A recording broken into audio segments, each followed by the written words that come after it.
The classroom that sounded like the world. If you stepped into this classroom without knowing where you were, you might think you had traveled farther than a school hallway.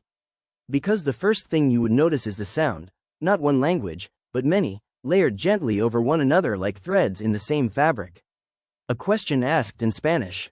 A response forming in Arabic.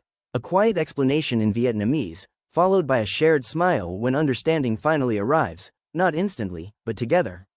There is no urgency to erase difference here. No pressure for every voice to sound the same. Instead, there is patience. Listening. Space. On the walls, words appear in multiple languages, not as translations stacked beneath an original, but as equal versions of meaning, each carrying its own rhythm and history.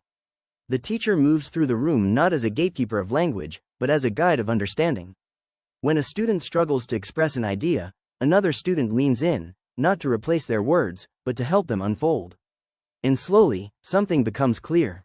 Learning is not happening in one language, it is happening across languages. A math problem is discussed in different tongues but solved in shared logic. A story is interpreted through multiple cultural lenses, each adding depth rather than confusion. A question becomes richer because it is heard more than one way. In this classroom, no language stands above another.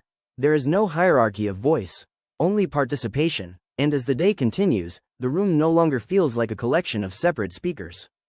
It feels like one conversation, complex, human, and alive. Because this is what happens when we stop asking students to leave their languages at the door. We begin to hear what education was always meant to sound like. The world, speaking together.